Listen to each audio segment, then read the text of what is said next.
Savoir ce qui se trouve normalement dans un budget, c'est un bon point de départ pour commenter sur ce qu'on aimerait trouver dans le budget. Alors, commençons là. En premier, malgré son nom, on ne trouve pas dans le budget du gouvernement fédéral une liste exhaustive de toutes les sources de revenus et toutes les dépenses qui doivent être approuvées par le Parlement. Ça vient plus tard, après l'adoption du budget, dans une série de votes qu'on appelle des motions de voix et de moyens. Dans le budget, on trouve surtout les grandes orientations économiques du gouvernement et ses priorités pour l'année qui s'en vient. C'est plus un plan de match politique et philosophique du gouvernement qu'un budget personnel comme vous et moi, on doit faire pour équilibrer nos finances. Pour vous donner une idée, le budget de l'année passée, de 2023, était divisé en 6 chapitres, chacun qui correspond à peu près à un thème des objectifs du gouvernement. Le premier chapitre sur l'abordabilité avait une série de mesures ciblées pour des groupes différents, comme les propriétaires de petites entreprises, les étudiants et les personnes âgées. On y trouvait aussi une série de mesures proposées sur l'abordabilité des maisons. Le deuxième chapitre était sur la santé. On parlait entre autres du financement du système de santé publique après la pandémie, de la réponse du gouvernement à la crise des opioïdes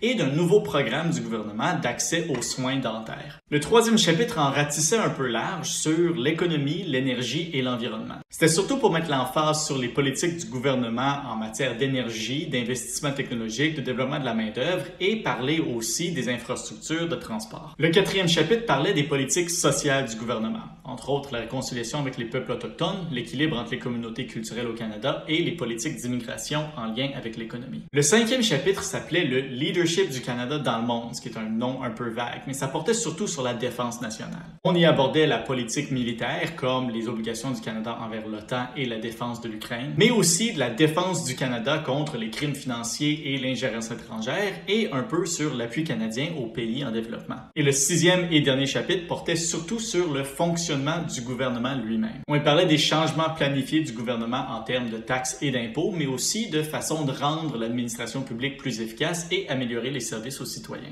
Comme vous pouvez peut-être l'imaginer, les budgets d'un gouvernement ont tendance à se ressembler d'une année à l'autre, et c'était pas différent pour 2023. Beaucoup des thèmes qu'on voit dans ce budget-là apparaissaient aussi dans le budget de 2022. Mais il y a quand même des changements d'une année à l'autre qui montrent comment le gouvernement réagit aux questions d'actualité et d'importance nationale. Par exemple, dans le budget de 2022, on ne parlait pas encore d'appui militaire à l'Ukraine, mais aussi la politique gouvernementale des soins dentaires figurait pas au budget. Alors, on peut s'imaginer par exemple que vu ce qui s'est passé dans l'actualité économique de la dernière année, le budget de l'année prochaine va peut-être parler de lutte du gouvernement contre l'inflation et de mesures modifiées de tarification du carbone. Mais ça, c'est juste mes prédictions. Je le sais pas plus que vous. Et évidemment, le résultat des consultations du gouvernement avec toutes les personnes consultées va probablement affecter la direction du budget aussi. Alors maintenant, c'est à vous exprimer.